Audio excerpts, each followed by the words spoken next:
All right, let's talk security. In the next few minutes, I'm going to give you 5 super simple but absolutely crucial IT security tips for 2025. And these aren't crazy technical things. They are easy changes you can make today to really lock down your digital life. So let's just start with a quick question here.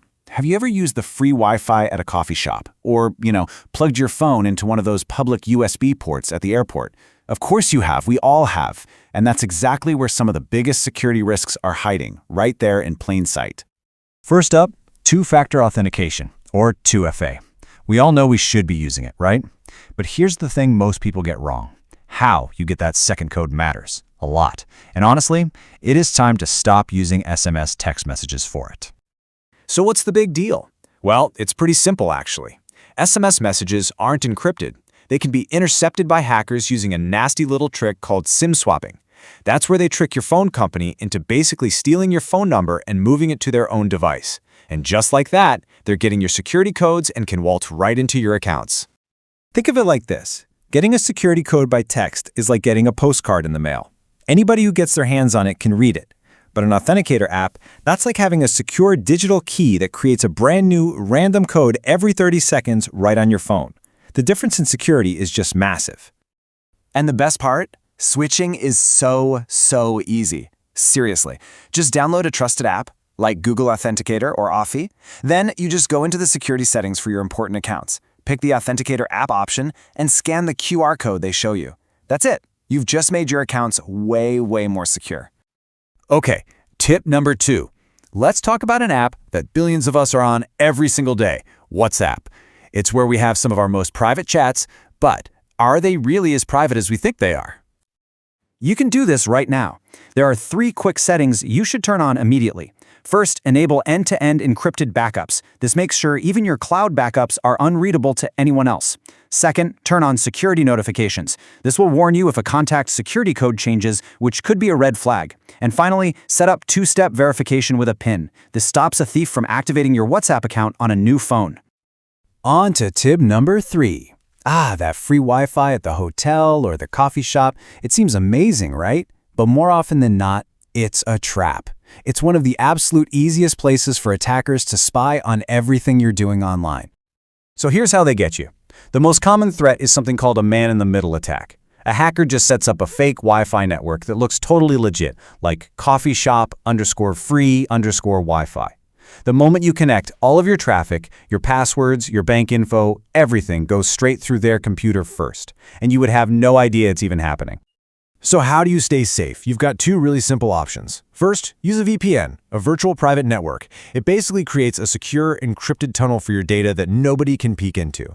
The second option, which is often even easier, is to just use your phone's personal hotspot. That way, you're creating your own little private, secure network.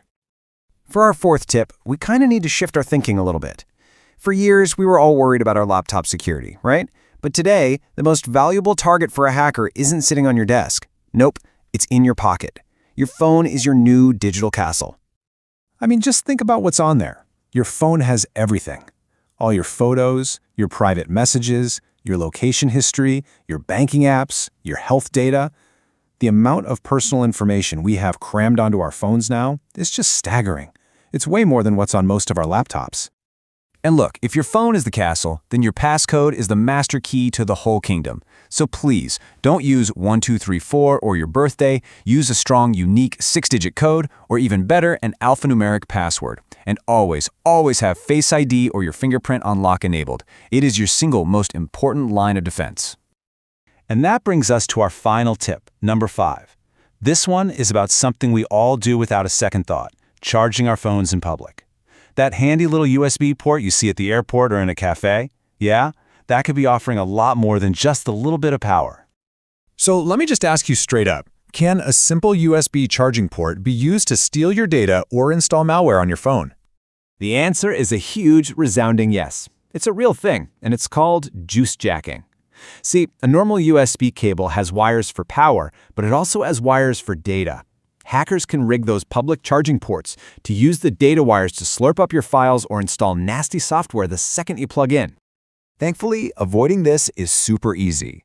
The safest bet is to always use your own wall plug and a regular electrical outlet. You can also just carry a portable power bank with you, Or if you want a simple gadget, get a data-blocking USB adapter. It's this tiny little thing that physically blocks the data connection, so your phone only gets power, nothing else. So let's recap it all. Here is your new 5-point security checklist for 2025. 1. Ditch the SMS codes for authenticator apps. 2. Go lock down your WhatsApp settings. 3. Avoid public Wi-Fi, or at least use a VPN. 4. Treat your phone like a fortress. And 5. Never trust a public USB port. Always carry your own charger. And this all brings us to one final thought. After hearing all this, what do you think is the single biggest vulnerability in your digital life right now? Just thinking about it and identifying it is the huge first step to being safer. If this explainer helped you spot a risk, please hit that like and subscribe for more practical security